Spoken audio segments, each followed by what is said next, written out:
conjure solennellement que nos intentions sont magiques. Bienvenue sur le podcast des Bizarre Sisters. Nous sommes Alice et Lucie, deux sœurs serres d'aigle. De multiples lectures, visionnages et discussions potteriennes transforment notre vie depuis plus de 20 ans. Nous vous embarquons aujourd'hui dans nos discussions et analyses de la saga, en espérant qu'elle vous aide à vivre des expériences de vie magiques. Alors sortez vos oreilles à rallonge et c'est parti pour ce nouvel épisode. Sonorus. Bonjour à tous et bienvenue sur un nouvel épisode des Bizarre Sisters. Aujourd'hui, on enregistre en live ensemble. Coucou Lucie. Coucou Alice et coucou tout le monde. Ouais, c'est vrai que c'est la deuxième fois, je crois qu'on enregistre vraiment toutes les deux en vrai. Ouais, le premier c'était il y a 11 mois maintenant, presque un an. Ça va faire presque un an que le podcast existe. Incroyable. C'était pour l'épisode de Halloween. On était ensemble à Budapest et là, on est ensemble chez nous à Bordeaux, tranquillement.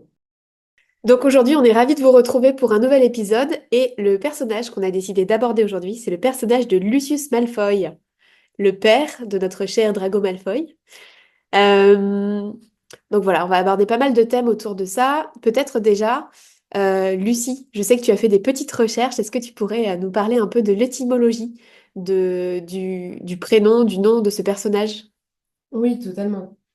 Lucius, du coup, ça a une étymologie latine et arabe aussi un peu.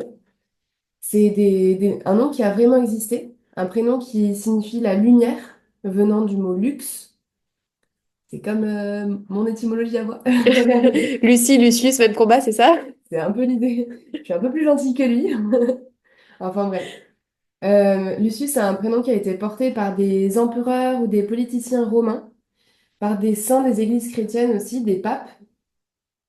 Quant au nom de famille Malfoy, ça vient de l'ancien français Malfoy, en deux mots, M-A-L plus loin F-O-Y, signifiant mauvaise foi.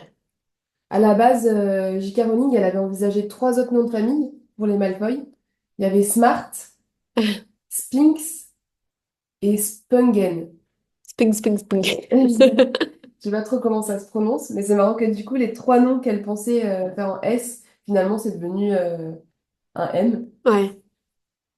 Et tu sais que moi, ça me rappelle, ça me ramène à mes premières lectures avant que les films sortent, où quand tu lisais les noms des personnages, il y avait beaucoup de personnes qui disaient Drago Malfoy, du Oui, coup, puisqu'on lisait en version français, quoi. ouais. Mais il y a encore des gens qui disent Malfoy, et je crois que c'est le cas, notamment. Dans le livre audio. Voilà, c'est ce que j'allais dire. Dans le livre audio, c'est très perturbant, le Drago Malfoy. Moi, j'aime bien écouter les livres audio, donc j'ai pris l'habitude. Et ouais, juste ce que je voulais dire pour l'étymologie, pour terminer un peu, c'est qu'on sait qu'effectivement, il y a beaucoup de mots ou de noms qui viennent du latin. On en a déjà parlé dans certains épisodes et on en reparlera dans des futurs. Mais pour rester en lien avec la famille de Malfoy, même si on fera sans doute un épisode dédié à Drago plus tard, Drago, en anglais, c'est Draco, et du coup, ça vient du dragon. Comme dans la devise de Poudlard, Draco dormiens nuncan titillandus. Je sais pas comment ça se dit, mais on ne chatouille pas le dragon qui dort. Quel latin parfait, Lucie, incroyable. Merci. J'ai fait un nom grec. Voilà, c'est tout pour moi niveau étymologie. C'est juste un petit point rapide pour savoir d'où est-ce qu'il vient et peut-être expliquer sa chevelure blonde. Oui, parce que c'est en fait Malfoy, on le comprend sur le côté mauvaise foi, enfin le côté mauvaise mœur peut-être, ou comme ça, enfin pas mauvaise mœur en fait, mais tu l'interpréterais comment par rapport au personnage du coup? Moi, je l'interpréterais comme quelqu'un euh, qui est très ambitieux, donc ça va bien là, avec la nature serpentard, et qui va effectivement user de ses relations euh, pour s'élever toujours. Hmm. Et en fait, ça, c'est quelque chose qui me dérange personnellement chez les Malfoy, c'est qu'en fait, il n'y a pas de réel lien qui se crée. C'est tout pour le pouvoir et les relations. Et j'en reparlerai tout à l'heure, mais c'est quelque chose, moi, que je pourrais pas. Enfin, j'apprécie quelqu'un parce que j'apprécie qui il est. Et je vais pas me forcer à apprécier quelqu'un ou à faire semblant que j'apprécie quelqu'un pour le pouvoir. Ouais. Ouais, totalement. Mais c'est vrai que du coup, effectivement, ça va bien avec son nom de famille Malfoy. Par contre, Lucius, c'est vrai qu'il a pas, enfin, à part sa chevelure, il n'y a pas trop de côté lumière en lui. Euh, je sais pas, moi, ça me fait penser au côté Lucifer aussi. Ouais, un peu, c'est vrai. Je sais pas si elle avait pensé à ça ou Ah, peut-être sur le côté comment on dit, empereur, impérateur. Enfin bref, empereur. un, Empereur. je vais y arriver. Enfin bref, un peu noble romain, quoi, tu vois. Oui. Ouais, pour moi, c'est aussi ça, c'est ce que j'allais dire, c'est que pour moi, Lucius, le côté lumière, c'est peut-être déjà par rapport à ce que dit Sirius dans Harry Potter 5, que dans chacun, il y a de l'ombre et de la lumière, et qu'on n'est pas tout noir ou tout blanc, entre guillemets. Et donc, Lucius, qui est un personnage qu'on peut, je pense, qualifier de très sombre, malgré tout, il a une part de lumière en lui, et même si elle ne se reflète pas forcément dans la vie de tous les jours, rien que son prénom, ça apporte de la lumière, et ça apporte une sorte de prestance ou quelque chose comme ça, Ouais, déjà. ouais, Si, c'est que pour moi, le côté Lucius, effectivement, il a sa part d'étymologie avec le côté que c'est que des empereurs romains, etc. Et ça, j'y reviendrai dans la partie plus dédiée au film. Mais c'est quelqu'un qui, que ce soit dans les films ou dans les livres, euh, il est très péteux, je vais utiliser le terme. Et il prend beaucoup les gens de haut, tout comme les empereurs sont censés être supérieurs. Les papes, c'est des gens voilà, qui sont pas de la même catégorie et qui sont plus élevés, aussi bien sur un rang social que théoriquement dans leur personnalité aussi. ouais. C'est intéressant parce qu'en fait, il vient refléter pas mal de stéréotypes du riche méchant qui prend un peu les autres de haut, etc. Il y a quand même beaucoup, beaucoup de ces clichés-là qu'on retrouve finalement dans la famille de Malfoy. Donc c'est assez intéressant de voir ce point de départ, sachant que le point d'arrivée à la fin de la saga est quand même complètement différent. On va en parler aussi. Et ça me donne une super transition, du coup, pour parler de sa personnalité. Pour toi, Lucie, c'est quoi les grandes caractéristiques de Lucius Malfoy en termes de personnalité? Pour moi, il est très ambitieux, Ouais, il cherche le pouvoir et la puissance. Et en termes de personnalité, en fait, je ne saurais pas dire s'il en a vraiment une parce que je pense que d'un côté, il essaye de se démarquer et d'un côté, il est très suiveur aussi dans le sens de bah, c'est un mange-mort et il obéit à l'ordre de Voldemort, etc. Donc en fait, pour moi, il y a aussi une part d'ambivalence dans son comportement de c'est quelqu'un qui, par sa richesse, par son sang, etc., il se démarque et il se veut supérieur et très seul. Et en même temps, enfin, il veut faire les choses par lui-même, quoi. Il veut avoir ses relations, il veut avoir ses, ses connaissances, que ce soit lui-même qui fasse ceci, lui-même qui fasse cela. Et d'un côté, il va des fois s'écraser et rentrer dans le moule, etc. ouais. Moi, je vois deux choses en particulier. C'est le côté justement arrogance ou mépris qu'il peut avoir vis-à-vis des autres, en particulier des Moldus ou bien des personnes nées de famille Moldus. Et puis, d'un autre côté, il y a quand même un côté très très serpentard dans sa lâcheté. Parce que Ouais. c'est quelqu'un quand même qui, pour le coup, si jamais on cherche un personnage qui incarne la lâcheté, déjà on sait que, on va revenir peut-être aussi sur le fil de l'histoire, mais après la première chute de Voldemort, Mm. il a annoncé à tout le monde que non, non, non, il n'était pas partisan de Voldemort, qu'il avait été soumis au sortilège de l'Imperium, qu'on l'avait obligé, etc. Et que, en fait, il était gentil depuis le début. Donc il y a Ouais. une forme de lâcheté de pas accepter d'assumer ses actes. Et de la même manière, on le voit pendant la Deuxième Guerre, du coup, qui se passe pendant les tomes de Harry Potter, où il y a cette forme de lâcheté qui s'installe à la fin, de «Ah non, non, non, on veut plus faire partie de ça, on n'assume pas, etc., qui on est et ce qu'on a fait jusqu'à présent, quoi.» Ouais, totalement. Mm. C'est quoi les valeurs de Lucius Malfoy, les choses qui sont vraiment importantes pour lui? Si tu te mets dans in his shoes, dans ses chaussures, si tu te mets à la place de Lucius Malfoy, c'est quoi les choses qui sont vraiment importantes pour lui? Son sang, pour commencer, Ouais, la pureté. la pureté de son sang. Du coup, la pureté de sa famille un peu et et toutes les notions qui jouent avec. C'est-à-dire qu'on en reviendra peut-être après, mais il y a le fait que pour lui, ses valeurs, c'est tout ce qui tourne autour de, c'est ce qu'on vient de dire aussi, c'est l'ambition, le pouvoir, etc. Et, euh, et donc, par exemple, le fait qu'il voulait envoyer son fils à Durmstrang, parce que pour lui, c'était une école qui était beaucoup plus importante niveau magie noire, etc. Et que c'est vraiment ses valeurs, et du coup, ce qu'il cherche à retranscrire aussi sur son fils. Hmm. Ouais, moi je vois ça, je l'ai classé en pureté, du coup sur le côté justement effectivement sang pur, etc. Sur j'ai mis aussi grandeur ou noblesse dans un format de puissance que lui il ressent. Et c'est intéressant d'ailleurs de se poser la question, c'est quoi la noblesse ou la grandeur pour lui? Parce que clairement c'est pas la même chose que pour Dumbledore, Mm. c'est le moins qu'on puisse dire. Mais effectivement il y a cet attrait pour la puissance à l'état brut. Et puis, et du coup, ce côté un peu justement, je suis au-dessus des autres qui ressort. Et du coup, la troisième chose que j'ai notée qui est importante, c'est le côté réussite. Dans le sens réussite sociale, Ouais. réussite financière, mais où justement il incarne le côté un peu cliché de je réussis et j'écrase les autres et je suis méchant avec les autres. Mais finalement, qui en prend ces trois valeurs, le côté pureté, le côté grandeur, noblesse et le côté réussite, finalement, tout ce qui va se passer avec ce personnage va quand même rentrer vachement là-dedans. Et il va faire beaucoup de choses pour son intérêt, d'ailleurs parfois plus pour son intérêt que pour l'intérêt de la cause de Voldemort. Ça va Mm. être intéressant de regarder ça aussi, mais et d'ailleurs, quand on regarde la place qu'il prend dans la société sorcière, c'est quand même une personne qui est riche, qui est influente, qui est respectée, pas par les Weasley, mais par le reste de la communauté sorcière, oui. Il a sa place au conseil d'administration de l'école de Poudlard, ce qui Ouais, est quand même pas rien, parce qu'il y a 12 membres dans le conseil d'administration, si je dis pas de ouais. bêtises.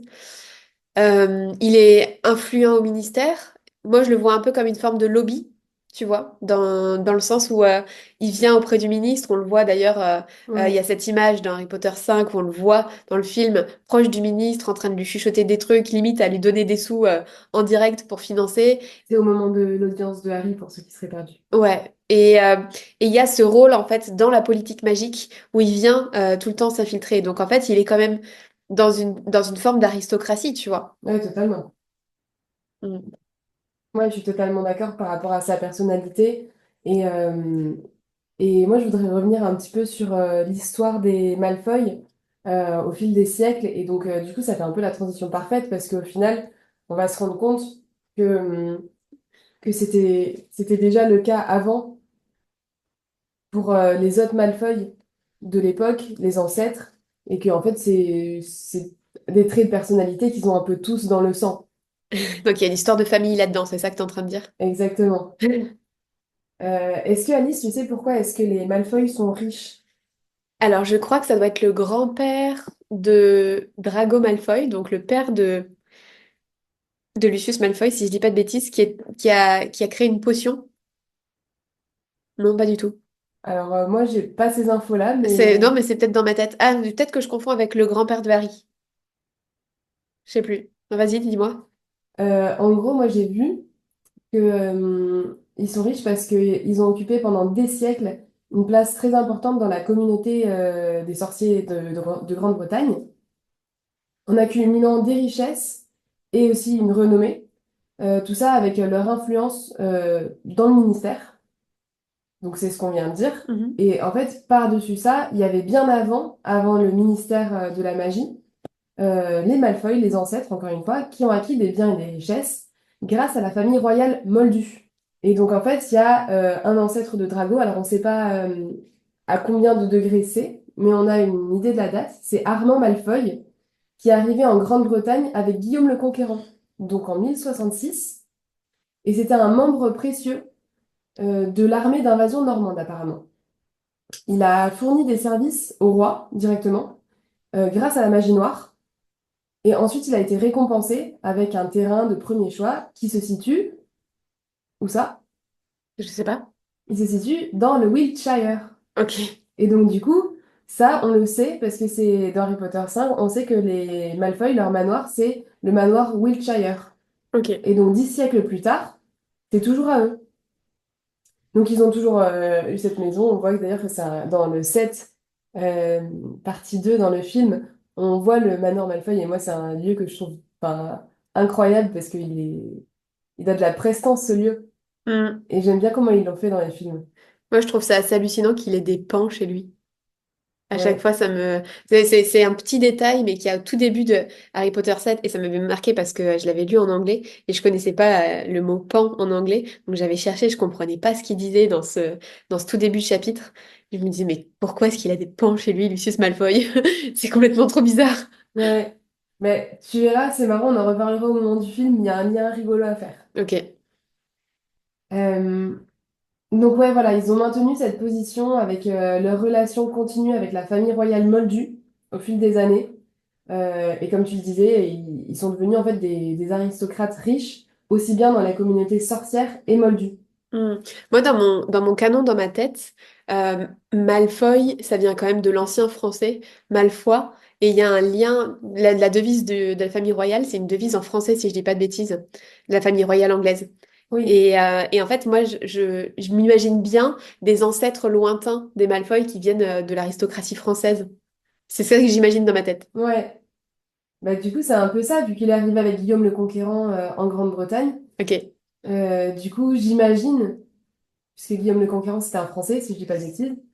ouais, Et du coup, je crois. Bah oui, parce que c'est l'invasion normande. Ouais, ouais, ouais, oui, oui, tu dois avoir raison.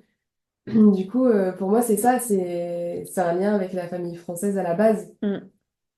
Et donc déjà à cette époque, en 1066, ils se croyaient supérieurs aux Moldus, les Malfoy. Ils ont découvert que la relation qu'ils avaient avec ceux qui ont le pouvoir, que donc eux, à l'époque, les non-magiciens, les Moldus, c'était un atout pour eux. Tout comme dans le futur, les relations avec les ministres de la magie, ça les protégeait. Ce qu'on peut voir, comme tu disais, dans Harry Potter 5, au moment où Lucius, il parle avec Cornelius Fudge et qu'ils voilà, ils discutent entre eux, quoi. Hmm. Donc toute cette pureté du sang, cette histoire de haine avec les moldus, les némoldus, etc., le fait qu'ils sont bien inférieurs au sang pur et aux sorciers, de manière générale, on voit que depuis des siècles, du coup, les Malfoy, euh, ils ont certes la volonté d'interagir avec la famille royale moldue, mais ils ont le dégoût quand même de ces moldus qui était plus forte pendant la période d'Harry Potter qu'à l'époque. Mhm. Peut-être attisé aussi par Voldemort pour le coup.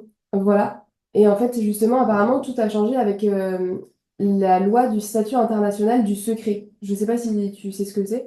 Oui, qui oblige à ce qu'il y ait le secret magique. Ouais, voilà. Et donc, du coup, quand le... Donc attends, juste peut-être pour expliquer. Pardon, vas-y. En gros, donc c'est une loi internationale sorcière qui a obligé les sorciers à se cacher et à cacher leur existence aux Moldus. Voilà. Mais c'est pour ça que à l'époque, ils pouvaient interagir avec les royaux moldus, qui pouvaient faire de la magie noire pour eux, etc. Et que maintenant, c'est plus du tout le cas, parce qu'ils n'ont même pas le droit, enfin, les moldus ne savent pas, c'est dit au début de Harry Potter 1, dans le premier chapitre, enfin, dans les premiers chapitres, Mhm. que c'était trop compliqué au niveau des relations sorciers-moldus. Et donc, du coup, quand le statut a été signé pour la première fois, la famille Malfoy a publiquement exprimé son opposition. Mais après, pour le coup, quand le ministère a établi cette loi comme vraiment quelque chose de nouveau et qu'il y a eu le ministère de la magie, que c'est devenu un peu le directeur du monde sorcier, tout ça, ils ont vraiment, les Malfoy, reconnu que bah, il fallait s'adapter à son époque et au changement.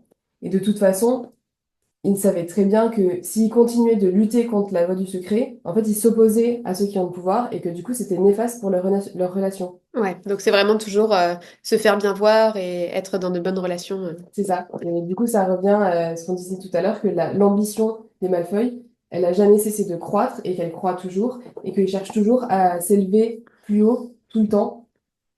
Et que de toute façon, s'ils devaient choisir entre le pouvoir magique et non magique, comme de base, depuis toujours, ils considèrent que les sorciers sont supérieurs aux moldus, le choix, il est clair et il n'a même pas besoin d'être fait. Et est-ce qu'il y a eu un ministre Malfoy ou pas? Pas que je sache. Ok. Du coup, c'est quoi la source? T'as trouvé les infos où? C'est sur à peu près les sites de Pottermore, le wiki, etc. Ok, ça marche. Merci. Du coup, ça fait une belle transition aussi euh, pour parler justement de son rôle en tant que fidèle partisan des Seigneurs des Ténèbres, ou pas. Ou pas. Parce que c'est clair que à la base de ça, à la base de son rôle en tant que mange-mort et de son engagement dans le rang des mange-morts, il y a justement cette ferveur familiale, j'ai envie de dire, d'idéologie autour du sang pur et le racisme qui en découle. L'importance effectivement du, du sang pur pour cette lignée-là et l'influence effectivement qu'il peut y avoir aussi, leur vision élitiste, les liens avec la magie noire. Et dès le début, en fait, dès qu'on rencontre Lucius Malfoy, pour la première fois dans les livres, on voit tout de suite son racisme. Est-ce que tu te souviens du moment où Harry rencontre Lucius Malfoy pour la première fois? Euh, oui, il me semble. Non, il rencontre Drago au salon de Madame Dipure, sur le chemin de traverse. Mais je crois qu'il rencontre pas Lucius, Non, mais qu'il le rencontre pas longtemps après. c'est dans la Chambre des Secrets. Et la scène, c'est à peu près la même dans le film et dans le livre, pour le coup. Ah, il le rencontre pas dans le un. Non, Non, ok. Autant pour moi. Bah, du coup, il le rencontre dans la chambre des secrets au moment où il est dans le bureau de Dumbledore. non. Ah là là, décidément. Bah alors, Lucie, il va falloir les relire, hein. Bah, je suis en train, mais c'est pas les mêmes que je relis. Vas-y. Chez Fleury et Bottes, sur le chemin de traverse. Oui, bah oui. Et il y a Lucius Malfoy qui arrive et qui rencontre Harry et les Weasley. Et à ce moment-là, en fait, tout de suite, il part dans la confrontation avec les Mm. Weasley sur sa vision de ce que c'est que justement faire honneur à son sang, donc une forme de noblesse. Et tout de suite, il fait preuve de racisme envers les parents d'Hermione, qui sont présents aussi chez Ouais, Fleury et c'est Bottes vrai. dans la bibliothèque. Donc tout de suite, la première image qu'on a de Lucius, c'est une image de raciste. Mm. Ah, et d'ailleurs, non, je suis en train de dire ça. C'est la première fois qu'il rencontre Harry, mais dans le livre, Harry voit Drago et son père aller à la boutique de Barjo et Burke quand il atterrit sur le chemin de traverse, mais au mauvais Ouais, endroit. En fait, il voit Lucius Malfoy et son fils ouais. aller à Barjo et Burke et qui se débarrassent d'objets maléfiques parce que on est en train de faire Des des fouilles chez inquisitions, lui, des perquisitions. des perquisitions. Ouais. Tout à Ouais. fait. Mais pour le Et coup, il n'a pas d'échange avec lui à ce moment-là. non. Il n'a pas d'échange, mais c'est effectivement le premier échange, Mm. c'est juste après. Ouais.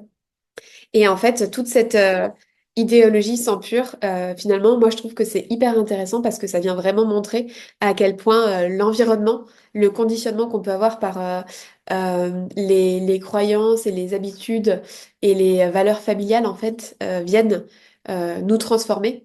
Et finalement, Lucius, il est à la fois perméable au contexte familial, à justement cet héritage de racisme, d'importance du sang pur et d'élitisme, etc. Mais aussi, il est baigné en permanence pendant ses années de scolarité dans la maison Serpentard avec des condisciples. En plus, il a à peu près l'âge des parents de Harry, donc du coup, il est élève au moment de la montée du premier règne de Voldemort. Et du coup, forcément, il est dans des énergies, magie noire, etc. Ouais. Donc finalement, c'est intéressant de se rendre compte à quel point il est entièrement conditionné par son environnement, que ce soit familial ou éducationnel, quoi. Mm. Tout comme après, ça va se reproduire le même schéma sur son fils, Ouais. et que Drago, il est très influencé par son père et qu'il ne jure à peu près que par ça. Ouais, Tout comme on entend dire, My father will hear about this. mon père entendra parler de ça. Voilà. Mais c'est intéressant parce que justement, tu vois, Lucius, de par ses valeurs justement de réussite, de pureté, de grandeur, de noblesse, en fait, il va adhérer à tout ça. Et Drago, par contre, en opposition, Mm. lui, il va adhérer à ça, mais plus sur le principe de je vais faire comme mon père et de par du mimétisme. Ouais, euh, et puis aussi sous un format de je veux que mon père soit fier de moi, donc je vais le faire par loyauté pour qui il est.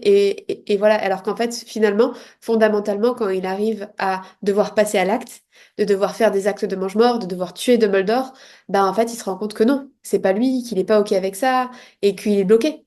Mais finalement, il fait ses choix de par l'environnement et par les valeurs de son père, et il se rend compte après que finalement, c'est pas les siennes, et donc du coup, qu'il peut pas agir si jamais il est pas OK avec lui. Ouais, Alors que Lucius, ça a pas l'air de lui poser de problème, hein. ouais. Mais c'est ça que je trouve fou, c'est qu'en fait, Lucius, il est admiré par son fils dès le début de l'histoire, et qu'au final, bah, il l'influence plus ou moins inconsciemment. Et ce qu'on sait au final, et que j'ai appris tout à l'heure sur le wiki, c'est que son père, donc Lucius, faisait peur à Drago, et que c'est Mm. même son épouvantail. Ouais, je sais pas si c'est canon ou pas pour le coup. Bah, j'ai vu ça sur le wiki, Ouais, mais j'ai déjà entendu ça plusieurs fois, effectivement. mais du coup, ça m'a surprise parce que je me dis d'un côté, si vraiment c'était le cas, on l'aurait su pendant Harry Potter 3. Oui, mais en fait, on voit jamais Drago. On voit jamais Drago, mais en soi, peut-être qu'il le fait et que parce que tout le monde y passe normalement. Eh bien, dans le livre, je crois que le cours de défense contre les forces du Il mal n'a pas s'arrête. lieu avec les Serpentards. Ah ouais. Ouais, dans le film, oui, mais dans le livre, non. Ouais, et après dans le film, pour le coup, c'est arrêté parce que c'est Harry qui passe et que Ouais. du coup, il avait peur Lupin que ce soit Voldemort. Mais effectivement, on voit pas. Après, je pense que de toute façon, les Serpentards l'ont fait aussi, mais c'est juste. Ouais. Et pour le coup, tu vois, moi, ce que je ressens, c'est comme si Lucius Malfoy, il avait exercé une forme de pression sur son fils pour qu'il corresponde à ses attentes. Et d'ailleurs, Mm. justement, dans cette toute première scène où on rencontre Lucius Malfoy avec Drago chez Barjo et Burke, ils pensent qu'ils sont que tous les deux, alors qu'en fait, il y a Harry qui est caché dans un placard, Mm. dans une armoire à disparaître même.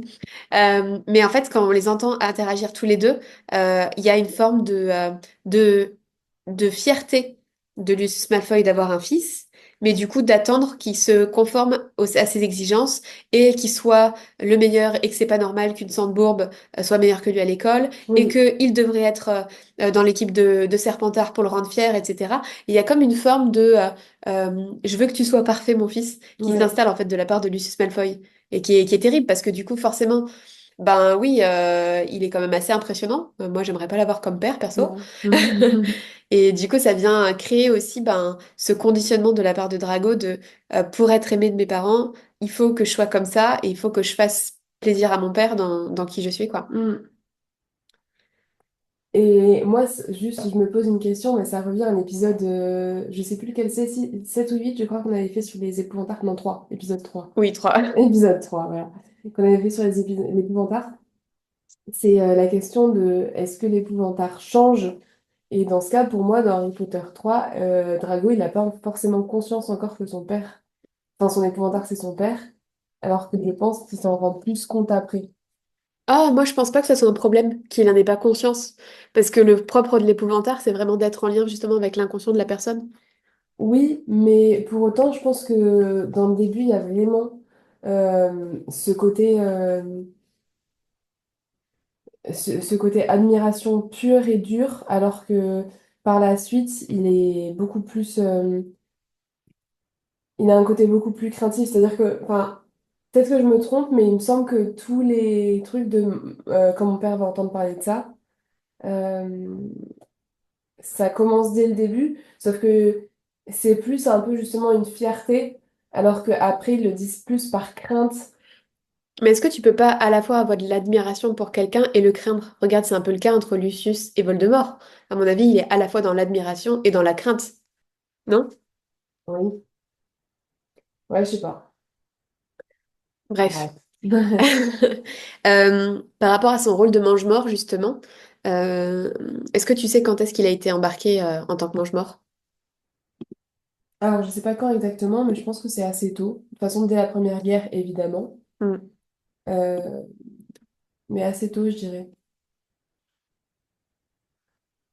Ouais, on n'a pas l'information en détail de quand est-ce qu'il s'est embarqué, mais effectivement, on sait que dès la Première Guerre, il est partisan de Voldemort et surtout, il a un rôle proche de Voldemort, enfin pour que Voldemort se retrouve à lui confier un Horcrux quand même, Ouais, puisque c'est Lucius Malfoy qui a le journal de Jedusor, ouais. qui va servir derrière à ouvrir la chambre des secrets.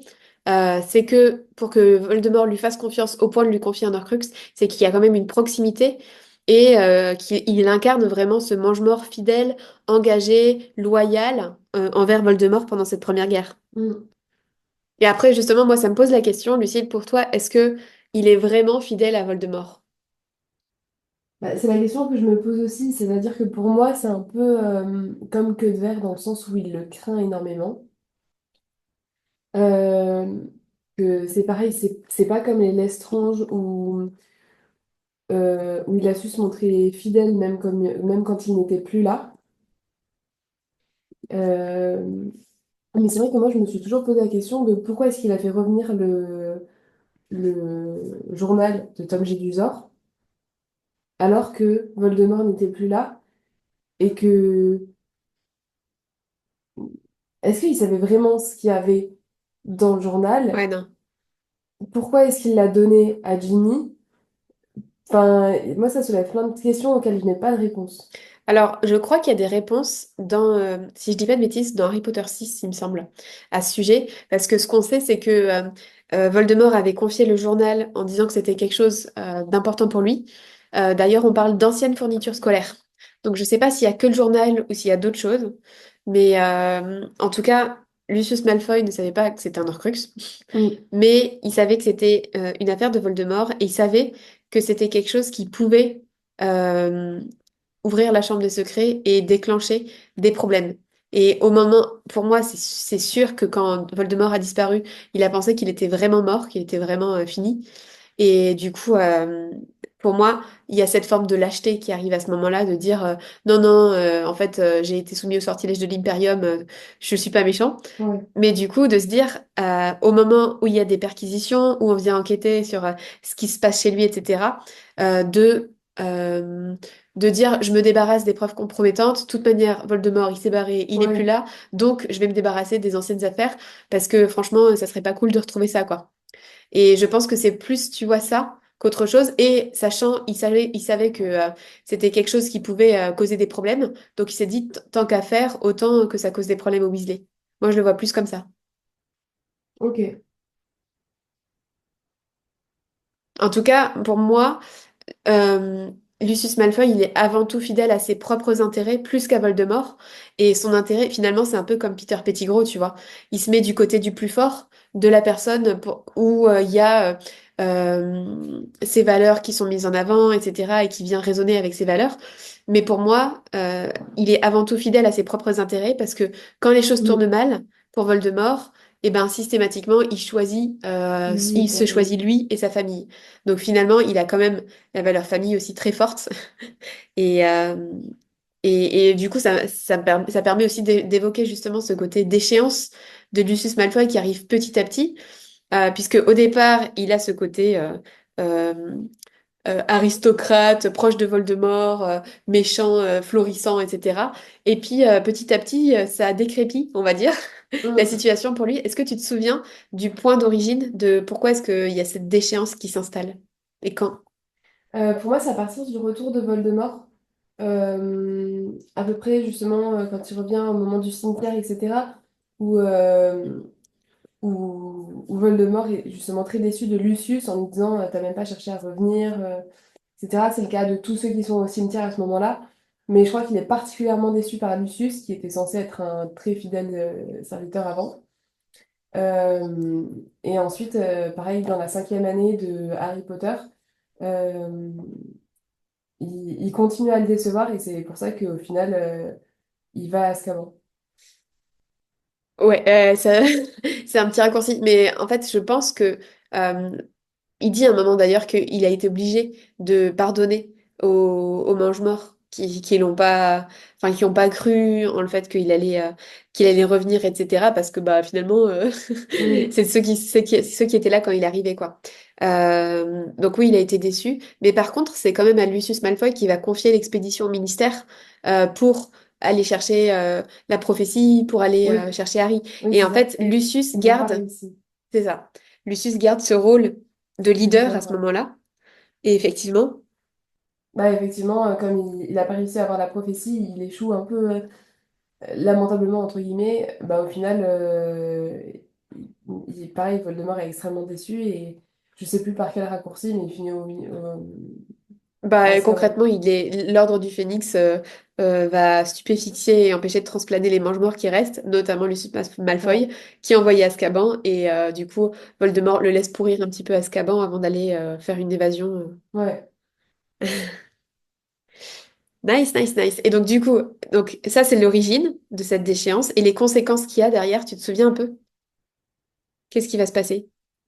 Bah, il y a tout ce qui arrive après dans Harry Potter 6 avec Drago Malfoy et le fait que c'est à lui de faire ses preuves et c'est à ce moment-là qu'il doit tuer Dumbledore, etc. Et je pense qu'on fera plus tard un épisode dédié à Drago. Ouais. Mais c'est à ce moment-là que Drago se rend compte qu'en fait, c'est pas pour lui d'être mauvais, d'être un mange-mort, d'être menaçant, etc. Et alors qu'il est obligé de le faire, et heureusement que Rogue est là, quoi. En fait, ce qui est terrible, c'est que finalement, il punit Lucius Malfoy en utilisant son fils. Ouais, Parce que ben, son fils Drago, c'est sa fierté à Lucius Malfoy. Et du coup, il l'envoie dans une mission suicide. Parce que Voldemort a aucun espoir que. que Drago réussisse. C'est ça, il a aucun espoir que Drago réussisse.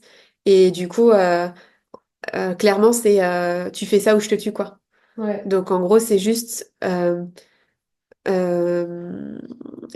punir Lucius à travers son fils et en faisant en sorte que le père voit le fils échouer petit à petit. Et ne puisse pas agir parce qu'il est à Azkaban.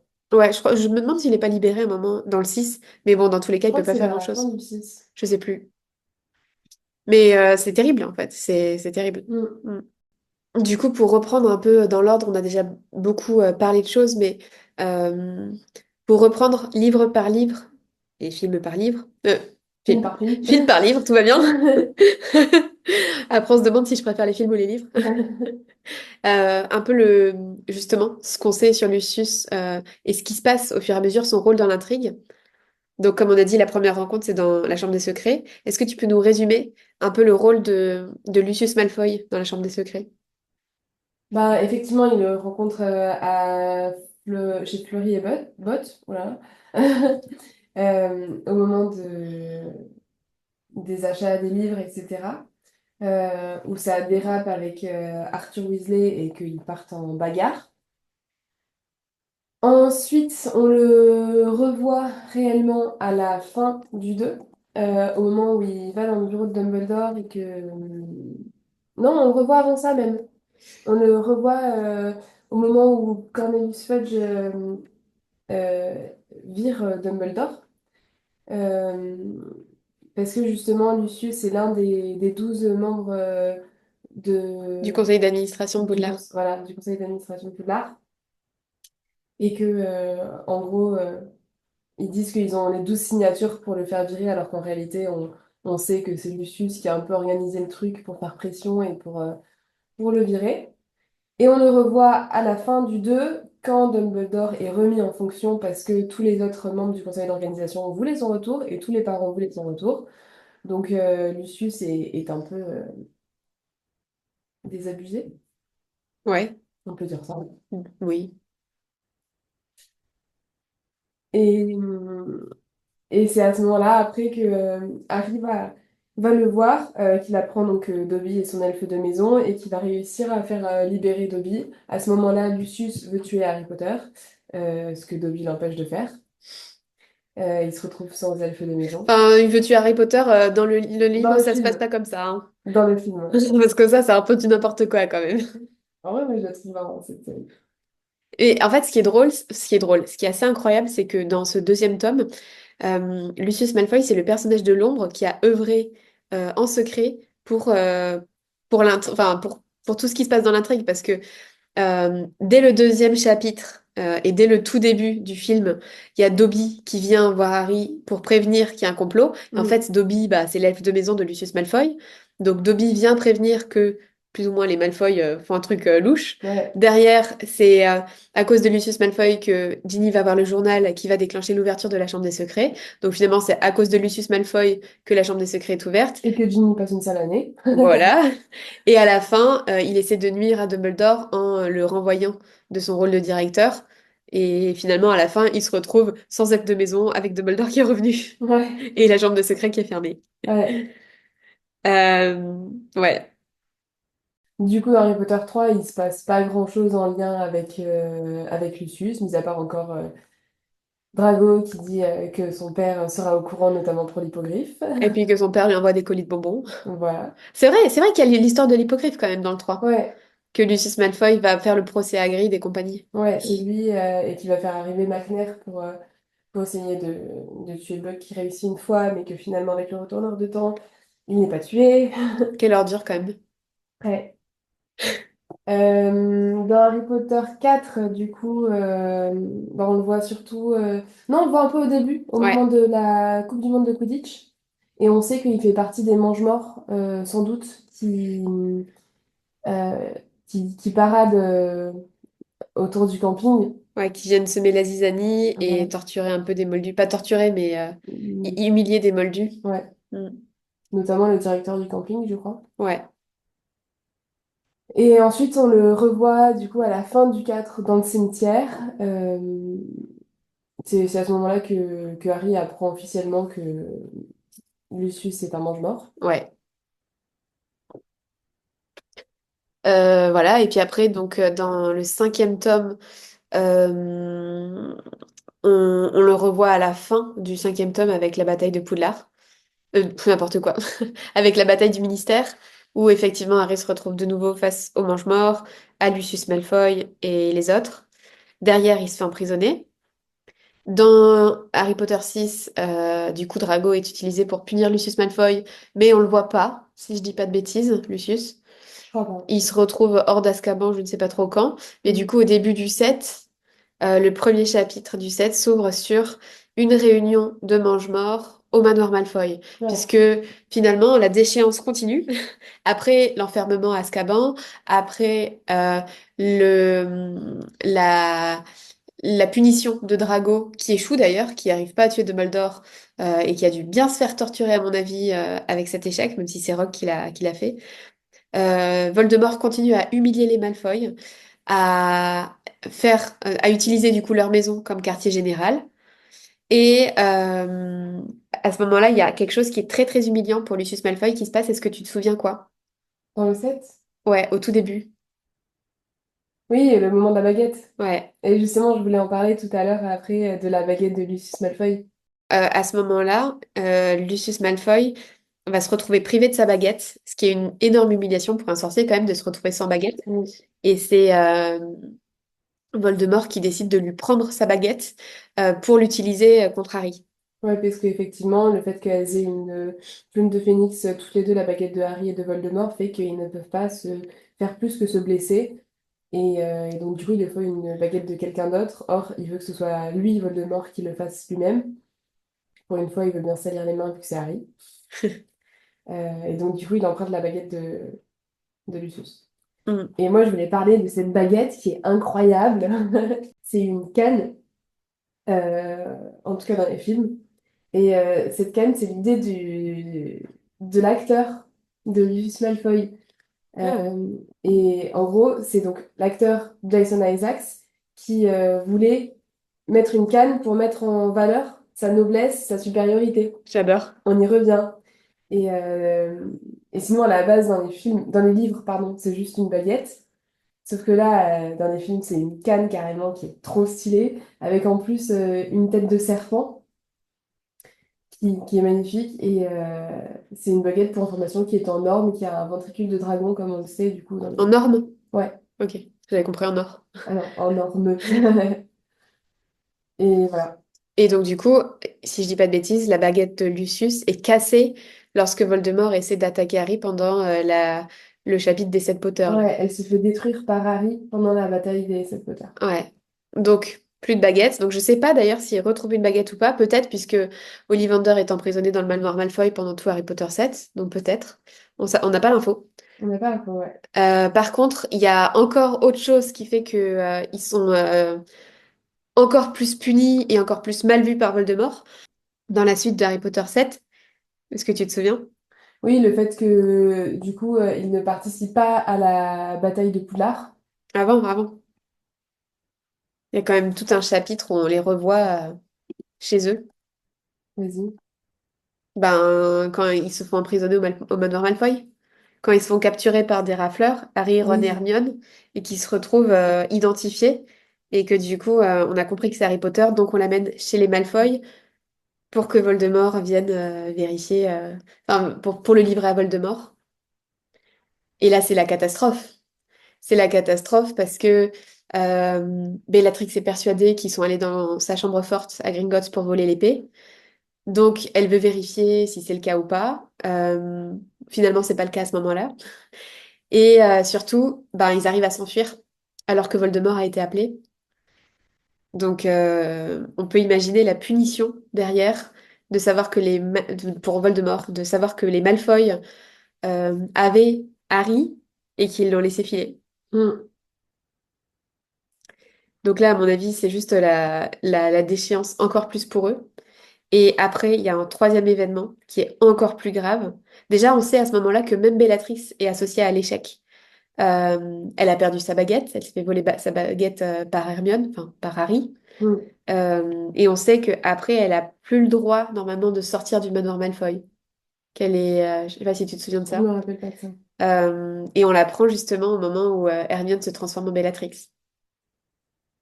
Ah oui, ça me rappelle quelque chose. Puisque du coup, le troisième événement, c'est que Harry, Ron et Hermione vont aller cambrioler Gringotts, vont aller cambrioler la chambre forte de Lestrange, avec Hermione sous l'apparence de Bellatrix, avec le polynectar. Et du coup, elle vient avec la baguette de Bellatrix. Et en fait, à ce moment-là, ils croisent un mange-mort sur le chemin de traverse. Le mange-mort qui s'appelle Traverse, Ouais, justement. C'est très drôle d'ailleurs, je n'avais pas oui. fait le rapport. Et en fait, il fait une remarque comme quoi il pensait pas qu'elle était autorisée à venir parce que il avait entendu dire que, elle était obligée de rester au manoir Malfoy, etc. Donc Hermione, de manière très maligne, arrive à casser ça en reprenant le ton de Bellatrix. Mais effectivement, ben, ça fait un troisième échec parce que euh, Harry, Ron et Hermione volent la coupe de Poufsouffle, donc un Horcrux de Voldemort qui était dans la chambre forte de Bellatrix Lestrange. Et à ce moment-là, quand il apprend ça, il va tuer toutes les personnes qui sont dans la salle, les gardiens de Gringotts, des gobelins, et il y a Bellatrix, Lucius Malfoy et les autres qui partent en courant vite, vite, vite de la pièce pour pas se faire tuer et pour sauver leur peau. Mm. C'est décrit parce que Harry a une vision où il est dans la peau de Voldemort à ce moment-là. Donc concrètement, Harry Potter 7, c'est juste la catastrophe pour Lucius. Il passe d'un sorcier influent à un homme brisé par la peur de Voldemort, avec le déshonneur de sa famille, la honte, l'humiliation de la perte de sa baguette, de tout ça, enfin de sa maison au service de Voldemort, les punitions de toutes les missions échouées en fait de sa Mm. famille. Et du coup, à ce moment-là, il est juste dans une quête désespérée d'essayer de protéger Drago et d'essayer de tenir à distance finalement Voldemort pour sauver sa peau. Ouais. Et il est dans la crainte, dans la peur de qu'est-ce qui va pouvoir lui arriver. Et je pense que justement, une des dernières hontes un petit peu, mais c'est moins grave après tout ce qui s'est passé, c'est justement le fait qu'au moment de la bataille de Poudlard, ils prennent pas vraiment pas, ils sont là, mais ils n'agissent pas. Et puis au final, dans le film, on les voit s'échapper tous les trois. Ouais. Et tu sais ce qui se passe après la défaite de Voldemort? Un dragon devient papa. Et Lucius, Lucius grand-père. Est-ce que tu sais ce qui se passe pour Lucius Malfoy après la défaite de Voldemort? Je me rappelle plus. Apparemment, il évite Azkaban grâce à ses relations et la manipulation politique de nouveau. Hmm. Le gars qui arrive toujours à se tirer des problèmes, quoi. Ouais, Voilà, donc sacré, sacré personnage. Finalement, c'est un personnage secondaire, mais qui a quand même un rôle prédominant. ouais. Et dans les films, est-ce que tu veux nous parler un peu de lui, Lucie? Comment est-ce qu'il est dans les films? Ouais. Ben justement, du coup, comme j'ai déjà parlé rapidement, donc l'acteur Jason Isaacs, euh, il a dit que pour lui, Lucius Malfoy, je le cite, c'est un homme fier, incroyablement vaniteux et pompeux, un vrai pan. Ah! Du coup, c'est ça le petit détail marrant avec le pan. Je sais pas s'il a repris ça du coup de Harry Potter 7, mais en tout cas, c'est comme ça que Jason Isaacs, l'acteur de Lucius Malfoy, caractérise son personnage. C'est vrai que ça pourrait être son patronus. Mm, c'est vrai. La fierté du pont. Mm. Et du coup, il l'a incarné donc pour la première fois dans Harry Potter 2. il l'a rejoué, etc. Encore une fois, du coup, il a dit, et je le cite, revenir, enfiler à nouveau cette belle perruque, ce costume particulièrement sinistre et avoir un regard meurtrier, tout ça a été très agréable. Après des tas de petits films indépendants où j'ai joué des personnages à la psychologie complexe, incarner un personnage diabolique est très reposant. Et en gros, c'est pareil par rapport à sa longue perruque blonde. Ça a été apparemment d'une grande aide. Et puis c'était une de ses idées aussi. Il a dit, comment allais-je m'y prendre pour avoir l'air menaçant? Eh bien, j'ai demandé tout ce qui me passait par la tête, y compris cette perruque qui n'était pas initialement prévue. Pour être sûr qu'elle reste toujours correctement placée, je devais rejeter légèrement la tête en arrière et du coup, je regardais tout le monde de haut. Ah, excellent. Donc, ça l'a bien aidé pour jouer son air hautain, etc. Tu sais, dans le livre que Tom Felton a écrit, Ouais. Tom Felton, c'est l'acteur qui joue Drago Malfoy, et il a écrit un livre autobiographique où il y a beaucoup de choses sur son partage de comment est-ce que ça s'est passé, le tournage, etc. Et il partage que euh, l'acteur donc de Lucius Malfoy, Jason Isaac, il avait le talent de passer d'une conversation normale en tant que lui-même, en tant que Jason, à instantanément, paf, passer à Lucius Malfoy, et qui pouvait être au milieu de sa phrase et que d'un seul coup, il prenait le personnage de Lucius Malfoy et que c'est le seul acteur qu'il a vu être capable d'avoir un shift comme ça, que tous les autres, ils avaient besoin d'un petit peu de temps de préparation pour se mettre dans la peau du personnage avant, et que chez Jason Isaac, c'était instantané, quoi. Mm. Ouais, c'est marrant. Et puis, pareil, je crois que c'est dans l'épisode des elfes de maison que je l'avais dit, euh, mais que Harry, à un moment, enfin, du coup, Lucius donne un coup de baguette à Harry. Euh, Un coup de baguette à Harry. non, il donne un coup de baguette, pardon, un coup de canne à Dobby. Rien à voir. Rien à voir. Et c'est là où justement il est assez, il a utilisé beaucoup d'imagination parce qu'on ne savait pas où est-ce qu'il allait le mettre. Et j'avais raconté l'anecdote du film euh, que du coup, Lucius demandait où allait être Dobby pour pouvoir jouer en fonction de ça. Et le réalisateur avait dit que c'était en fonction de lui il le placerait après. Et Hmm. donc c'est là où il a été très imaginatif, il lui a donné un coup de canne, etc. Et pour le coup, je me rappelle plus exactement par rapport à Harry, j'ai plus la source devant moi.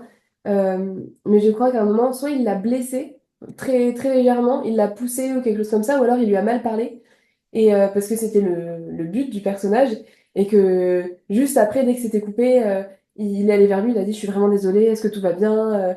Et que c'était assez marrant justement pour Daniel Radcliffe de voir pareil, l'écart entre les deux personnages et du Lucius Malfoy qui est très hautain et méprisant et méchant. Et à côté, le Jason Isaacs qui est là et qui est tout gentil, qui veut que tout se passe bien, qui est très à l'écoute. Alors, je sais pas pour Daniel Radcliffe, mais moi j'avais une anecdote un peu dans le même genre avec Tom Felton aussi, où tu sais, dans une des scènes supprimées, dans une des scènes bonus du coup, il y a cette scène où ils sont chez Barjo et Oui, Burke. Et Drago, il commence à toucher à des objets, et Lucius Malfoy arrive avec sa canne et tape la main de Drago avec la canne en disant, on ne touche pas Drago, quelque chose ouais, comme ça. Tu connais cette oui, anecdote ou pas? oui, ça me dit quelque chose et je vois là, très bien la scène d'Harry Potter Et en fait, quand de... il fait ça, il y a Drago, enfin Tom Felton, qui a les larmes aux yeux, mais en fait de douleur de la canne et peur de Lucius Malfoy, mais du coup, enfin peur et douleur en même temps de ce qui vient de se passer. Et en fait, c'était pas volontaire, il avait tapé un peu plus fort Hmm, que prévu, et après il s'est excusé et tout, mais du coup, ils ont gardé au montage parce qu'en fait, ça représentait exactement l'émotion de la crainte justement de son père qu'ils attendaient, quoi. ouais, Et que c'était pas prévu que ça soit si fort. ouais. Mais du coup, je crois que c'était aussi le cas pour quelque chose avec Daniel Radcliffe. Après, encore une fois, je sais plus si c'est physiquement dans le tome 2 ou verbalement dans le tome 2 ou alors peut-être que c'était dans Harry Potter 4 au moment de la Coupe du Monde de Quidditch, au moment où Lucius il met sa canne sur le pied de Harry, au moment où Ah, il monte dans les gradins. possible, ouais. Peut-être. Je Mm. sais plus exactement. Mais du coup, ouais, voilà, pour rester par rapport au film, Jason Isaacs il dit aussi, quand nous réfléchissions au look de Lucius, j'ai demandé à Chris Columbus, donc le réalisateur du 1 et 2, euh, si je pouvais avoir une canne. Il m'a demandé si j'avais un problème aux jambes. Je lui ai dit que non, mais que ça permettrait de rendre la gestuelle du personnage plus grandiloquente et qu'il pourrait même tirer sa baguette de la canne. J'adore. Voilà. et il aimait beaucoup les costumes aristocratiques de Lucius, notamment avec le velours doublé d'hermine dans les films d'après, Ouais. avec l'armure de cuir aussi, qui apparemment lui donnait l'impression d'être un sorcier ninja. Voilà. Et que, pareil, la chef costumière, elle décrit les costumes conçus pour Jason dans Les Reliques de la Mort partie 1 comme faisant partie de l'évolution du personnage. Et donc elle dit, les Mange-Morts, une société secrète qui devient de plus en plus officielle, voit leurs costumes se transformer en vrais uniformes de combat avec des capes à capuche qui leur pendent dans le dos, formant des replis semblables à des serpents. Ouais. Et c'est pareil, je trouve que les costumes, ils sont géniaux. Et pareil, dans le 4 quand on voit Ouais. les masques que les Mange-Morts ont dans le cimetière, c'est trop beau. Ouais. C'est très évolutif. Ouais. Qu'est-ce que tu as d'autre à nous raconter, Lucie, encore à propos de Lucius Malfoy? Pas grand-chose de plus, juste on sait qu'il a été préfet de sa maison quand il était Ouais. étudiant. Donc ça rentre bien avec le côté encore vaniteux, Je suis au-dessus des je suis autres. au-dessus Un peu des comme autres. Drago, quoi. Voilà, et que justement il veuille que son fils soit aussi un parfait élève. Et je pense que c'est aussi pour ça que dans le 5 Drago est tellement fier d'être préfet. On sait s'il a joué au Quidditch, Lucius Malfoy, ou pas? J'ai pas l'info. Je le verrai pas, moi, jouer au Quidditch. Non, moi non plus. Mais par contre, il a très envie que son fils joue au Ouais. Quidditch. C'est marrant. Mm. Et on connaît aussi son âge, on sait qu'à Harry Potter 5 il a 41 ans. Ah bon? Ouais, c'est dit dans Harry Potter 5, page 350. Ah, ça doit être au moment... Ah non? 350. Ouais. Ok. J'allais dire, ça se trouve, c'est dans l'article où on apprend qu'il est enfermé à Azkaban. Mais peut-être pas, en fait. 350 grand format, je précise. Ça doit être... alors, je sais pas. J'essaie d'imaginer avec la page. Ça pourrait être intéressant d'aller regarder. Mais je me demande si c'est pas au moment où ils sont dans le Poudlard Express avec Luna et qu'ils regardent un article dans le Chicaneur qui parle de Lucius Malfoy. Si, je crois que c'est ça. Parce que tu l'as relu il y a pas longtemps en Oui, plus. c'est pour ça que je me suis notée. Ouais, ok. Bien vu, je crois que c'est ça. Excellent. Et ouais, juste du coup, rapidement, dernière info. Euh, on sait qu'il est marié du coup à Narcissa Malfoy, qui à la base est Narcissa Black. Et donc, du coup, ça confirme le lien du sang pur et que.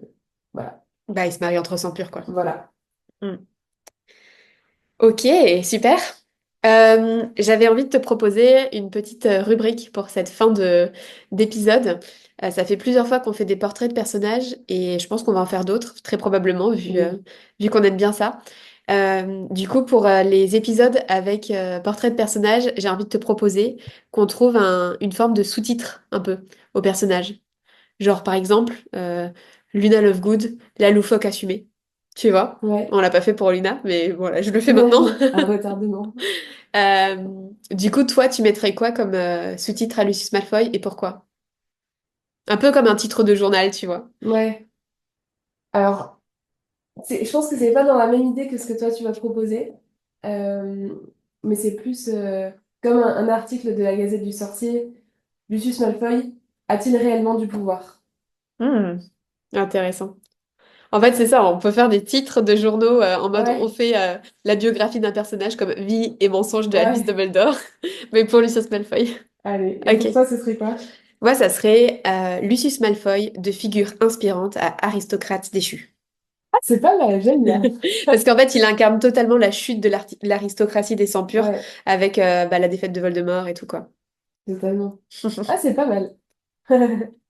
Ça me plaît bien de faire une rubrique comme ça. Dites-nous si jamais ça vous plaît. Allez. Ok, bah merci Lucie pour cet épisode très enchanteur, malgré la noirceur du personnage. Ouais. Et merci à toi et merci à vous de nous avoir suivis. Encore un épisode très long. Quand j'ai proposé Lucius Malfoy à Alice, elle m'a dit oh, on n'aura rien à dire. Je dis au pire, on écarte à tous les Malfoy. Mais c'est bon. Encore une heure pour un personnage soi-disant plus ou moins insignifiant. Ouais, c'est fou de se rendre compte à quel point on aime parler d'Harry Potter en fait. Et on a tellement de choses à dire. Bon, bah, merci beaucoup pour votre écoute. Merci aussi pour vos retours. Merci pour votre fidélité. Si vous aimez nos épisodes, n'hésitez pas à vous abonner à notre podcast, à lui donner 5 étoiles aussi. Ça nous donnera plus de visibilité et ça nous permettra de partager notre passion avec encore plus de monde pour faire encore plus de fans d'Harry Potter. Voilà. On vous retrouve au prochain épisode. À la prochaine fois. Salut, à bientôt! Les Bizarre Sisters vous retrouvent prochainement dans un nouvel épisode. Et d'ici là, pensez à illuminer votre vie. Lumos.